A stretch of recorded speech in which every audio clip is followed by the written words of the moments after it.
kita belum pernah membuat peraturan dan juga keyakinan kelas secara bersama-sama. Hari ini kita akan menyusun peraturan dan juga keyakinan kelas. Jadi kita akan membuat peraturan sesuai dengan kesepakatan kita masing-masing, baik dari kalian maupun saya sebagai guru. Nah, jadi sebentar kalian boleh menyarankan peraturan apa yang akan kita buat untuk kelas kita. Bisa dipahami? Ya. Baiklah, seperti biasa, yang mau berbicara silakan acungkan tangan. Oke, kita akan mulai dari peraturan. Siapa yang ingin menyarankan peraturan apa yang perlu kita buat di dalam kelas kita? Silakan. Bersaudara dengan teman-teman. Oke, ada lagi yang lain? Ya. Harus melaksanakan tanggung jawab. Melaksanakan tanggung jawab. Tanggung jawab seperti apa itu? Kayak membersihkan. Oke, seperti membersihkan ruang kelas ya. Terus masih ada siapa lagi yang sini mau menyarankan? Saya Bu. Gimana? Sopan bicaranya. Oke, berbicara dengan sopan. Oke, terus ada lagi saran peraturan. Kita akan membuat peraturan kira-kira berapa peraturan di kelas ini? Berapa? Apakah 15 atau 10 saja? Karena ini peraturan harus ditaati di sekolah, di kelas kita. Ya. Ini dari 15 ini kita harus menyeleksi berapa yang akan kita ambil. 10 atau 8, 7. Terlalu banyak ini, terlalu banyak. 10. Oke, 10. Nah, kalau begitu kita akan memilih 10 peraturan untuk ditaati di kelas kita. Yang mana kira-kira yang akan kita pilih untuk di kelas? Bersaudara dengan Teman-teman. Tidak mengajak yang teman. mana ini? Bersaudara dengan teman-teman. Tidak mengajak teman. Tidak berkelahi. Melaksanakan tanggung jawab. Melaksanakan tanggung jawab. Tidak Dua. main-main. Menghormati orang tua. Menjadi anak yang soleh yang soleha. Saleha. Berbicara dengan sopan. Oke. Berarti kita pilih yang mana ini? Tidak berkelahi, Bu. Yang bersalah itu sudah bersaudara dengan teman-teman. Tidak mengejek teman. Aja, tidak mengejek teman. Tidak mengejek teman. Merapikan kelas. Mengejek teman. Ini tanggung jawab. Kita ambil saja, tidak mengguna teman ya. Dilarang mengguna teman. Nah, kita ambil ini saja ya. Oke, berarti ini kita hapus. Ini kita hapus ya. Perhatian. Perhatian. Sekarang kita akan menemukan keyakinan yang ada dari setiap poin-poin tersebut. Yang mana itu keyakinan adalah nilai-nilai kebaikan apa yang bisa kita dapatkan dari ke 10 poin ini. Duduk anak soleh.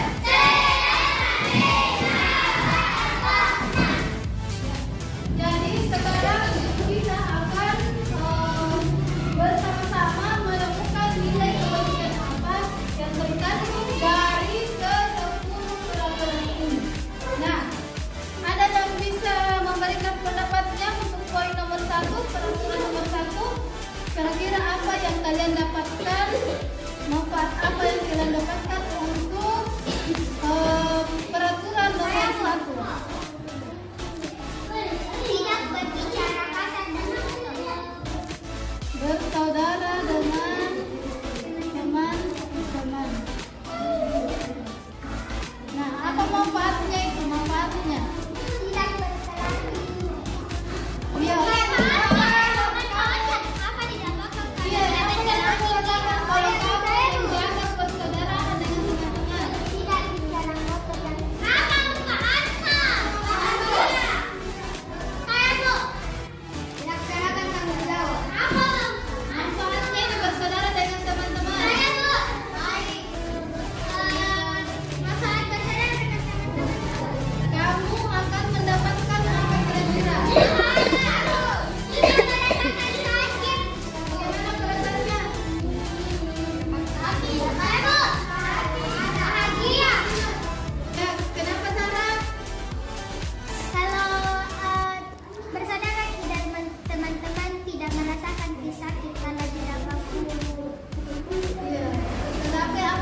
aja. menjaga persaudaraan dengan teman-teman, maka kita akan mendapatkan kebahagiaan dalam pertemanan. Untuk anak soleh.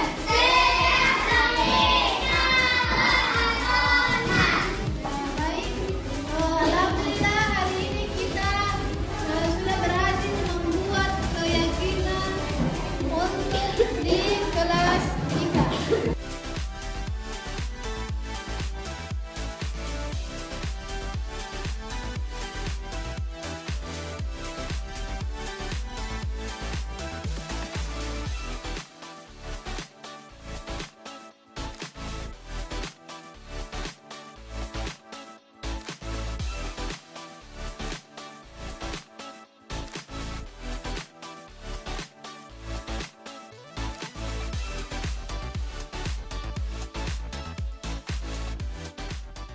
Bismillahirrahmanirrahim. Assalamualaikum warahmatullahi wabarakatuh.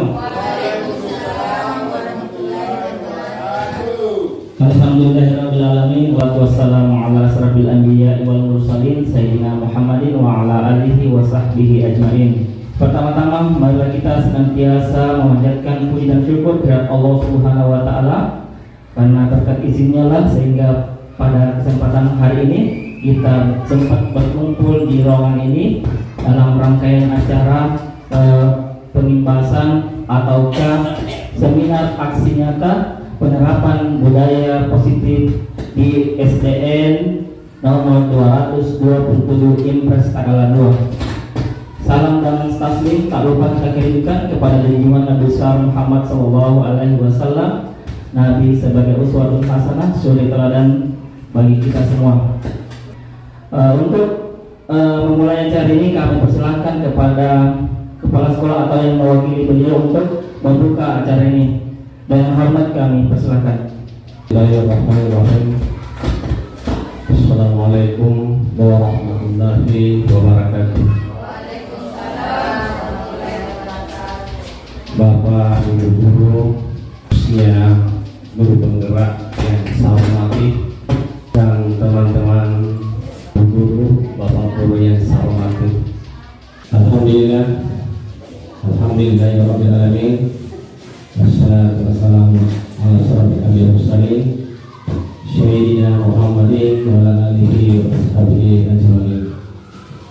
Puji sekalian syukur senantiasa kita panjatkan kepada Allah Subhanahu wa taala atas segala limpahan rahmat, hidayah dan berbagai nikmatnya, sehingga pada hari ini kita dapat bersama di tempat ini dalam melaksanakan acara seminar aksi nyata penerapan budaya positif. Salawat dan salam kita sanjungkan kepada Nabi Sarjun kita, Nabi Muhammad SAW, Nabi yang sangat kita rindukan syafaatnya di hari kemudian kelak. Pertama-tama saya ucapkan terima kasih sebesar-besarnya kepada teman-teman guru yang memberi saya kesempatan selaku kepala sekolah dalam waktu ini. Saya sangat merasa bangga dan senang tentunya atas adanya teman kita yang dapat menjadi guru penggerak di sekolah kita ini. Dengan mengucapkan Bismillahirrahmanirrahim, seminar aksi nyata penerapan budaya positif saya nyatakan dibuka. Demikian yang perlu saya sampaikan. Bila kurangnya mohon dimaafkan. Bila taufiq wal hidayah. Assalamualaikum warahmatullahi wabarakatuh.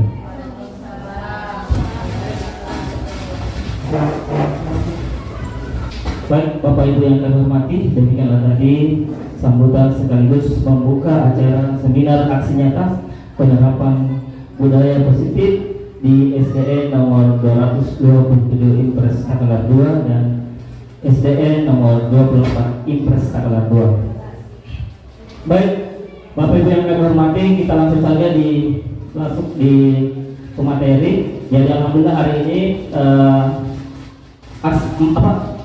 seminar ini ada dua narasumber. Yang pertama saya sendiri dan yang kedua Ibu Dian Indrayani. Untuk menggunakan waktu sebaik mungkin kami persilakan kepada Ibu Dian untuk menyampaikan materinya. Ya, dengan hormat kami persilakan. Bismillahirrahmanirrahim. Assalamualaikum warahmatullahi wabarakatuh.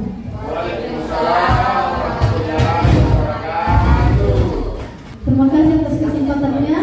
Yang terhormat Kepala Sekolah SDN 227 Impres tanggal 2 dan yang saya hormati teman narasumber dan juga yang saya hormati teman-teman guru dari SDN 227 maupun SDN 24. Kegiatan ini adalah pembahasan modul 1.4 dari modul 1 yaitu budaya positif di lingkungan kelas dan sekolah.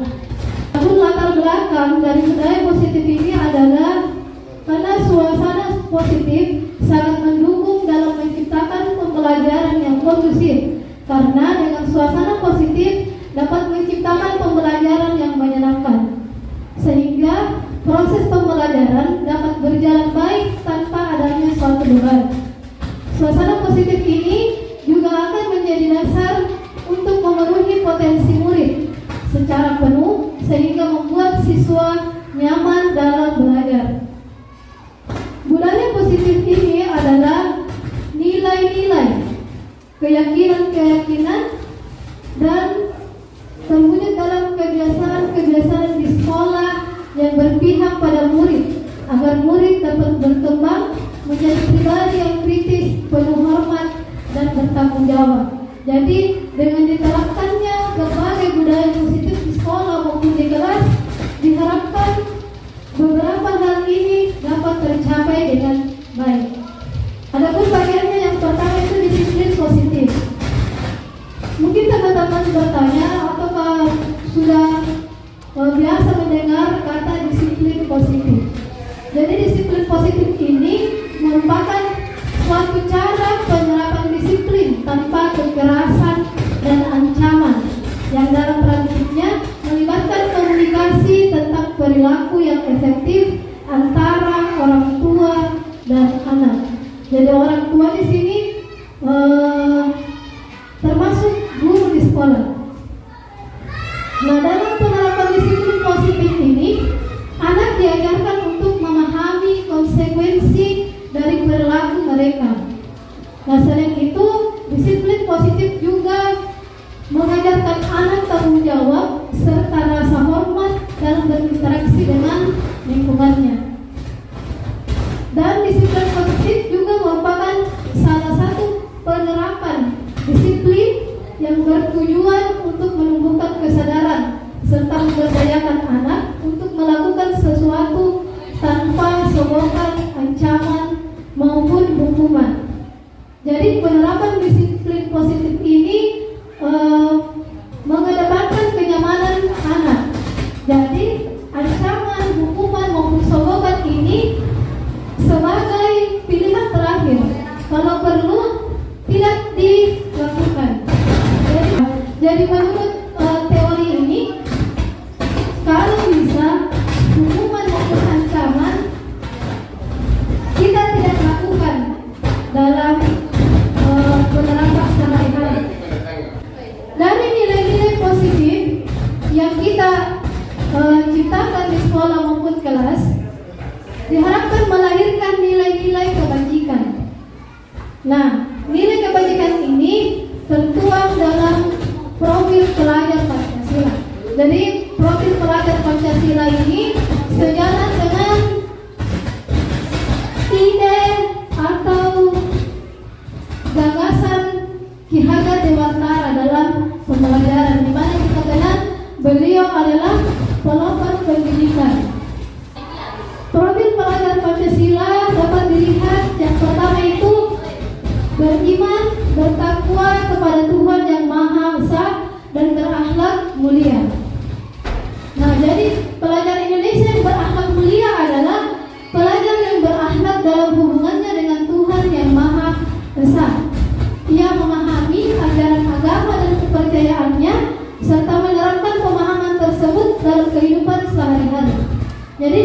berkesinambungan dengan budaya-budaya positif, nilai kebajikan ini dapat kita capai tanpa ancaman maupun hukuman.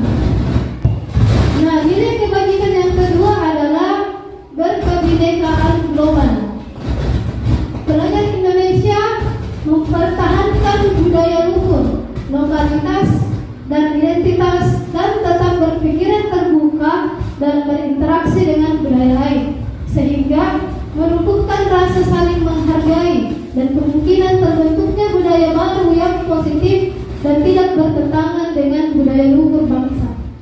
Kita tahu saat ini perkembangan teknologi sudah sangat pesat, sudah semakin maju. Anak-anak kita sudah sangat mudah untuk mengakses internet. Nah, melalui internet anak-anak kita bisa melihat budaya yang dari luar. Nah, dengan nilai kebajikan berkebinekaan global, mudah-mudahan kita bisa membuat anak-anak kita tidak terpengaruh dengan budaya luar. Tetapi mereka justru membentuk budaya baru, tetapi positif, bukan negatif. Nah, meskipun mereka menciptakan budaya baru, tetapi mereka tetap menjunjung tinggi budaya luhur Indonesia, terkhusus budaya di daerah kita. Adapun elemen kunci berkebinekaan global, yang pertama itu anak-anak mengenal dan menghargai budaya. Yang kedua, kemampuan komunikasi interkultural dan berinteraksi dengan sesama. Dan yang ketiga, refleksi dan tanggung jawab terhadap pengalaman kebinekaan. Dan nilai kebajikan yang ketiga adalah gotong royong. Pelajar Indonesia memiliki kemampuan untuk bergotong royong, yaitu kemampuan untuk melakukan kegiatan secara bersama-sama dengan sukarela agar kegiatan yang dikerjakan dapat berjalan lancar, mudah, dan ringan. Mungkin kita tidak sadari, biasanya kita kalau anak-anak diberikan arahan untuk misalnya di rumah, pergi ke minta tolong pergi dulu belikan sampo di sebelah, nanti aku kasih uang. Nah, mungkin kita tidak sadar ini ternyata bisa berakibat kurang positif terhadap anak-anak kita, karena dari satu kali yang seperti ini kita menyogok anak sebenarnya untuk rajin. Nah, inilah akibatnya nanti kalau kita tidak sogok anak kita, dia tidak akan membantu kita lagi, akan susah untuk membantu kita.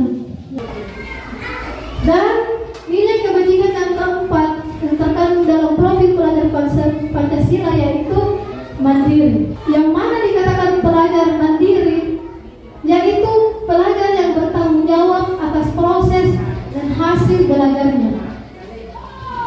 Mungkin saat ini masalah yang kita hadapi, kadang anak-anak kita tidak mengerjakan tugasnya. Dikasih misalnya tugas di rumah, sampai di sekolah tidak dikerjakan, ditanya di sekolah tidak dikerjakan.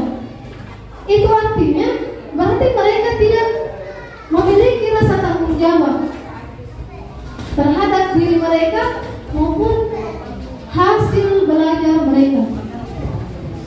Dan yang terakhir, bernalar kritis. Pelajar yang bernalar kritis yaitu mampu secara objektif memproses informasi baik kualitatif maupun kuantitatif. Mereka membangun keterkaitan antara berbagai informasi, menganalisis informasi, mengevaluasi, dan menyimpulkannya. Dan yang keenam, kreatif. Pelajar yang kreatif mampu memodifikasi dan menghasilkan sesuatu yang orisinal, bermakna, bermanfaat, dan berdampak. Nah, selanjutnya ada teori motivasi perilaku manusia. Motivasi, ada motivasi eksternal dan juga motivasi internal. Motivasi eksternal berarti motivasi yang berasal dari luar diri. Nah, misalnya dari anak berarti dari orang lain atau dari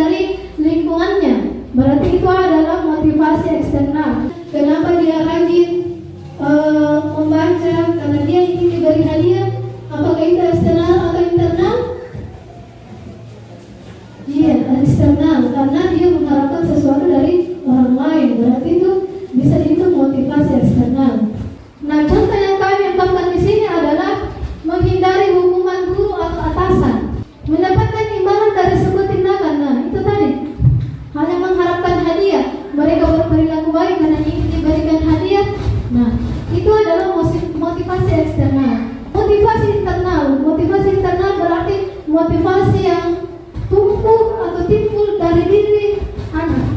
Yang mana itu motivasi internal, yaitu anak-anak kita menghargai diri sendiri. Adapun menghargai diri sendiri, inilah yang menjadi tujuan dari disiplin positif yang kita bahas hari ini. Diharapkan dengan budaya-budaya positif yang kita terapkan di kelas maupun di sekolah, mereka akan mampu menghargai diri sendiri. Ya, mungkin cukup dari saya. Materi selanjutnya akan dilanjutkan oleh narasumber Pak Karim. Saya persilakan kepada Pak Karim. Ya, baik. Terima kasih. Itulah tadi pemaparan terkait dengan budaya positif, di mana budaya positif adalah kebiasaan-kebiasaan yang baik yang akan diterapkan di lingkungan sekolah, terkhusus di kelas.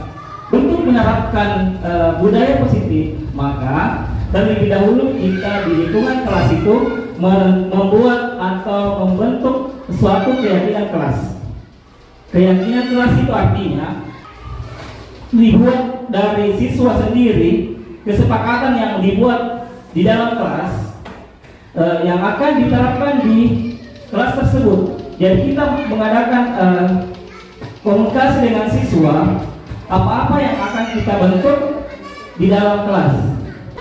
Keyakinan kelas itu misalnya tepat waktu masuk di kelas, datang di sekolah tepat jam 7.30 misalnya. Keyakinan ini lahir dari peserta didik kita sendiri. Dia membentuk sebuah keyakinan, sebuah peraturan yang lahirnya itu dari siswa sendiri. Jadi bukan gurunya yang membentuk, tetapi siswa kita. Di dalam budaya positif itu ada namanya bahwa kebutuhan dasar manusia. Jadi ada 5 kebutuhan dasar manusia. Yang pertama adalah kebutuhan bertahan hidup. Yang mana itu kebutuhan bertahan hidup? Misalnya waktu istirahat, tetapi masih dalam jam pelajaran, istirahat, sudah mau istirahat, maka itu termasuk adalah kebutuhan bertahan hidup. Dia siswa kita sudah mau istirahat, apakah jajan atau membeli makanan. Kemudian yang kedua adalah cinta dan kasih sayang. Jadi manusia itu memerlukan cinta dan kasih sayang, love and belonging. Kemudian yang ketiga adalah kekuasaan atau power.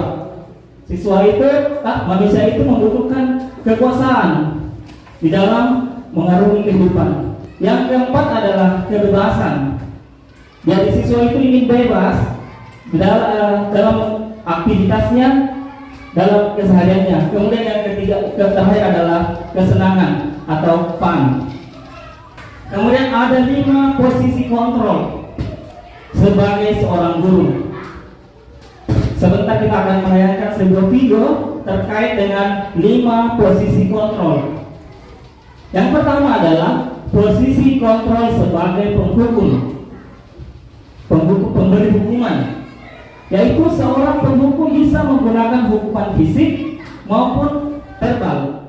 Kita akan lihat bagaimana seorang guru di dalam posisi penghukum.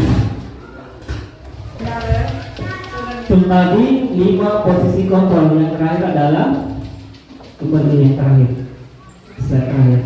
Posisi kontrol sebagai manajer, di mana guru berbuat sesuatu bersama dengan guru. Dan tadi kita sampaikan bahwa guru bersama siswa membuat keyakinan kelas terlebih dahulu, membuat aturan-aturan di dalam kelas. Kemudian selanjutnya adalah ketiga, restitusi. Mungkin segitiga restitusi ini adalah hal yang baru kita dengar. Saya saja baru saya dengar terkait dengan segitiga restitusi. Ya, kita lihat penerapan segitiga restitusi. Ya, tadi contoh video penayangan terkait dengan segitiga restitusi. Pertama adalah menstabilkan identitas. Bagaimana mengkondisikan identitas atau masalah yang terjadi di peserta didik kita. Yang pertama, contoh kalimatnya adalah berbuat salah itu tidak apa-apa. Tidak ada manusia yang sempurna. Jadi bagaimana menstabilkan suasana, menstabilkan identitas masalah yang dilaksanakan oleh anak didik kita. Yang kedua adalah validasi tindakan yang salah. Jadi memvalidasi tindakan-tindakan yang terjadi di siswa tersebut. Contoh kalimatnya adalah, padahal kamu bisa melakukan yang lebih buruk dari ini ya. Jadi bagaimana kita memvalidasi kesalahan-kesalahan yang ada yang terjadi di anak didik kita. Yang kedua adalah, kamu pasti punya alasan mengapa melakukan hal itu. Kemudian kamu patut bangga terhadap dirimu sendiri karena kamu telah melindungi sesuatu yang penting buatmu. Dan yang keempat adalah, kamu boleh mempertahankan sikap ini, tapi kamu harus menambah sikap baru. Itu adalah validasi tindakan-tindakan yang salah. Kemudian yang ketiga adalah menanyakan keyakinan. Dari keyakinan-keyakinan yang kita telah buat sebelumnya di dalam kelas, maka setelah terjadi kesalahan itu kita menampilkan kembali atau mengingatkan kembali terkait dengan keyakinan kelas yang telah kita buat sebelumnya. Mungkin cukup sekian materi kita hari ini. Selanjutnya adalah sesi tanya jawab. Kami persilakan kepada teman-teman untuk kita sama-sama berdiskusi tentang materi yang tadi. Siapa tahu ada pertanyaan atau tanggapan atau saran-saran dari teman-teman, kami persilakan.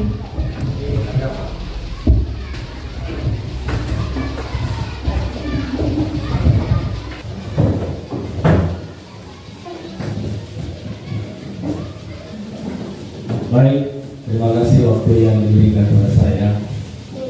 Jadi setelah saya menyimak paparan materi terkait dengan penerapan budaya positif, ini kayaknya kurang lebih sama dengan penerapan pembelajaran aktif,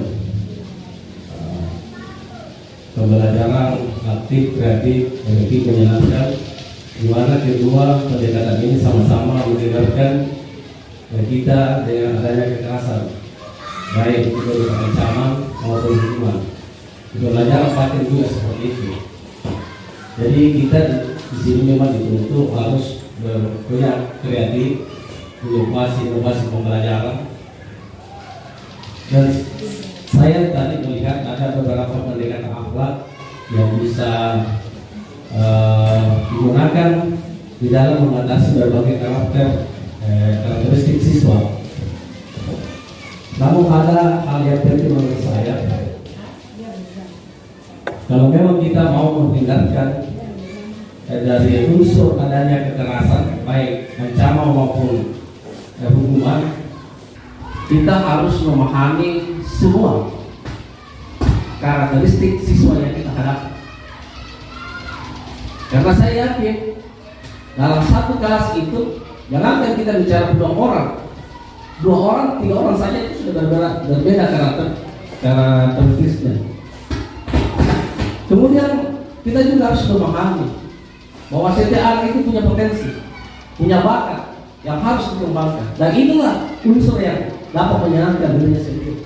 Kalau itu bisa kita salurkan. Karena itu memang kita dituntut untuk betul bekerja sama, elaborasi semua, bahwa bagaimana upaya kita ke depan di sekolah ini menciptakan lingkungan pembelajaran yang menyenangkan tanpa ada unsur kekerasan, sehingga anak itu ada merasa rugi kalau dia tidak datang di sekolah. Itu harus satu visi yang harus kita wujudkan. Kalau kita mau menuju kepada penerapan budaya positif, anak itu kalau dia tidak datang sekolah, dia merasa rugi. Dia tidak datang. Berarti ada yang menarik di sekolahnya, ada yang menyenangkan di sekolahnya. Nah ini punya kreatif, betul-betul kreatif tinggi dan kerjasama semua kita di sini. Nah yang dapat menyelamatkan dia apabila di sekolah tersedia saluran-saluran potensinya, bakatnya.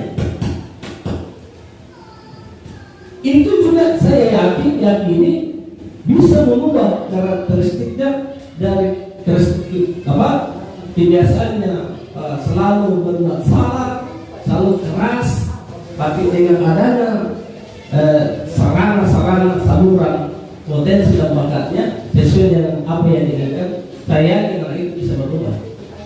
Tadi ada itu 5 posisi apa tadi itu perilaku ya, posisi kontrol ya.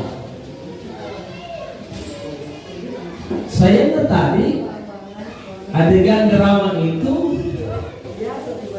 ada pada level tingkat SLTA. Saya tadi menyimak bagaimana guru menghadapi berbagai karakteristik siswa, walaupun siswanya tadi itu tertuji, tapi dengan karakter yang berbeda ditampilkan. Berarti kita di sini guru dituntut mampu mengatasi berbagai karakteristik siswa yang ada di sekolah kita. Nah, saya dapat menyimak kalau tadi sekedar drama ini tadi ya, karena itu di tingkat SLTA ya kita bisa memang membangun berbagai kesepakatan dalam kelas maupun di sekolah dengan siswa, karena siswa itu sudah remaja atau dewasa dan ada sudah di level SMA. Tapi bagaimana kalau di SD? Seharusnya kita mencari sampel-sampel atau sekelas agama yang tingkat sekolah dasar, sehingga betul-betul kita bisa meniru langsung. Ini kita harus berpikir bagaimana kami menerapkan pola-pola atau pendekatan-pendekatan seperti ini ditampilkan lewat suatu drama, karena dramanya adalah tingkat SLTA. Cara saya itu, ini tantangan kita di depan. Kalau bisa ada drama yang khusus untuk tingkat sekolah dasar. Bagaimana mengatasi anak-anak seperti itu? Saran saya itu. Terima kasih. Ya, terima kasih atas tanggapan dari Pak Tutu. Jadi kemarin itu kami juga diberikan tugas melaksanakan restitusi untuk memperbaiki masalah dengan 2 kasus. Saya pribadi, kasus yang pertama itu kasus yang tadi yang memukul teman, dan yang kedua kasusnya itu untuk mengatasi anak yang lupa membawa buku tulisnya, alias membawa buku tulis tidak sesuai dengan jadwal. Nah, alhamdulillah kemarin saya benar-benar melakukan proses restitusi kepada kedua anak ini tanpa rekayasa dan juga tanpa rencana. Jadi saya hanya menyediakan list pertanyaan, kemudian saya lakukan kepada anak tersebut. Saya akan memperlihatkan kegiatan restitusi yang sudah saya lakukan terhadap 2 siswa. Mungkin teman-teman bisa diamati dan disimak video yang akan saya tampilkan. Dan saya perlu tekankan bahwa pada saat kegiatan ini saya tidak menuntut siswa untuk mengatakan apa yang harus dia katakan. Ini murni apa yang ada di pikiran mereka ketika saya mengajukan pertanyaan. Mungkin masih ada teman-teman?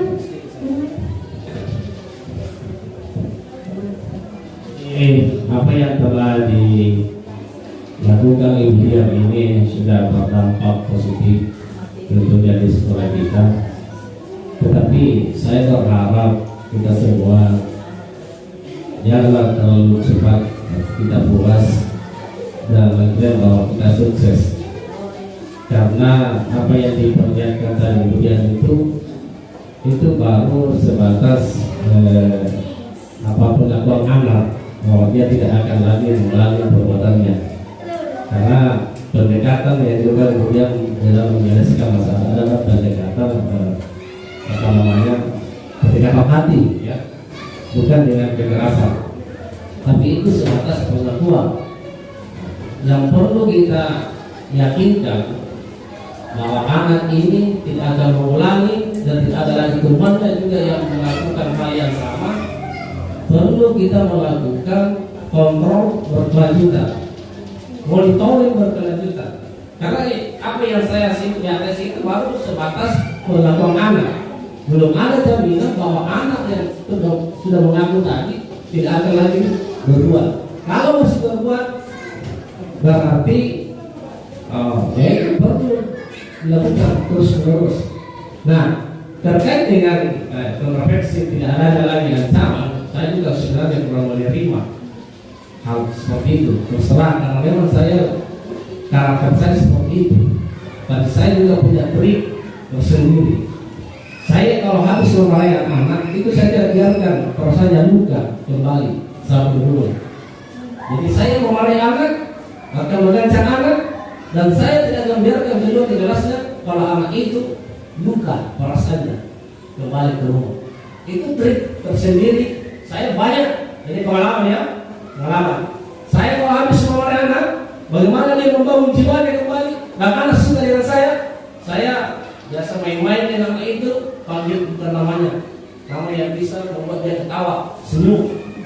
Ya, itu adalah trik-trik dan bisa dibuktikan juga di mata anak-anak. Saya mungkin dikatakan dengan guru beragam keras, tapi buktinya anak-anak yang sudah kelas 4 sering juga mengajak saya bermain. Itu adalah trik juga. Kuncinya saya tidak pernah marah-marah, membenci anak, memusuhi anak, tapi saya marah untuk memperbaiki karakternya, dan saya berupaya apa yang harus berbuat anak itu tidak luka perasaannya, dia pulang ke rumahnya dan kembali dia jadi sahabat dia kita. Itu adalah kreatif, inovasi adalah guru. Tidak bisa kami dibuat kaku. Kalau kami dibuat kaku, saya bingung. Perlu di sini diberi kebebasan. Inilah belajar merdeka. Kemerdekaan itu diberikan. Tapi itu saya punya pesan, memarahi anak, jangan biarkan anak keluar kelas, dia adalah kena luka kembali ke rumahnya. Itu, terima kasih. Pertama dulu untuk Pak Trubus. Saya juga pernah melihat apa yang dikatakan tadi Pak Tutu. Maka saya mencontoh apa yang beliau lakukan. Ya, ketika terpaksa harus marah dan refleks untuk marah, kemudian saya ingat tindakan beliau ini. Jadi akhirnya perlahan-lahan saya juga membuat anak tersebut ketawa. Jadi ya, kembali lagi ada teori, ada tindakan, dan ada keyakinan pribadi. Jadi kita seteori, keyakinan, tindakan kita sesuaikan semua, kita satukan untuk membentuk tindakan yang positif. Ya, intinya dari niat yang ikhlas kita menuntun anak menjadi pribadi yang lebih baik lagi. Ya, terlepas dari teori, terlepas dari kebiasaan, intinya kita senantiasa berusaha menjadi guru yang lebih baik lagi, menjadi guru yang disenangi. Bagaimana kita menuntut anak agar mereka senang datang ke sekolah, mereka datang ke sekolah karena memang mereka butuh sekolah. Sedikit lagi kemudian, yang kemarin waktu kejadian di kelas 4 kebetulan disinggung tadi, kan sebelumnya saya belum tahu apakah tindakan saya benar sesuai dengan kriteria kita. Pada waktu anak itu bertengkar, saya sementara memeriksa pekerjaannya dan saya tidak sempat lirik dia berdua di sana. Anak ini mengganggu temannya, tiba-tiba si cewek ini istighfar ya, langsung dia tak dengan pulpen kepalanya, akhirnya dia berdarah ini anak yang laki-laki di mana. Jadi pada saat itu saya spontan panggil Ipa, tapi saya tidak pukul, saya tidak memukul. Saya langsung bertanya kepada Ipa, kenapa kok kasih gini temanmu? Dia bilang saya diganggu sama Dimas. Tapi saya juga panik karena saya takut darah, saya kaget. Makanya saya lari tinggalkan kelas. Apakah tindakan saya itu salah atau bagaimana? sesuai dengan ada 5 faktor tadi masuk di mana ini Pak Limpo yang tadi yang dijelaskan hukuman apa yang kontrol itu yang 5. Apakah dari hukuman atau bagaimana? Demikian, terima kasih. Assalamualaikum warahmatullahi wabarakatuh. Mungkin apa yang dilakukan oleh Ibu Lia itu adalah tindakan yang wajar. Seketika kita akan emosi setelah melihat kejadian itu. Ya, mungkin di posisi kontrol berapa itu Bu Lia? Pemantau. Iya, posisi pemantau. Dia menanyakan terlebih dahulu apa yang ia telah lakukan, kemudian menanyakan keyakinan kelas yang telah kita sepakati. Ya, mungkin seperti itu. Mungkin ada lagi dari teman-teman atau cukup? Ya, mungkin kami bisa minta kesan dan pesan dari kepala sekolah. Jadi kami dipersilakan. Sebelumnya saya mohon maaf karena tadi saya terlambat berhubung karena ada keperluan juga yang harus saya selesaikan. Jadi saya tidak sempat membuka acara pertama.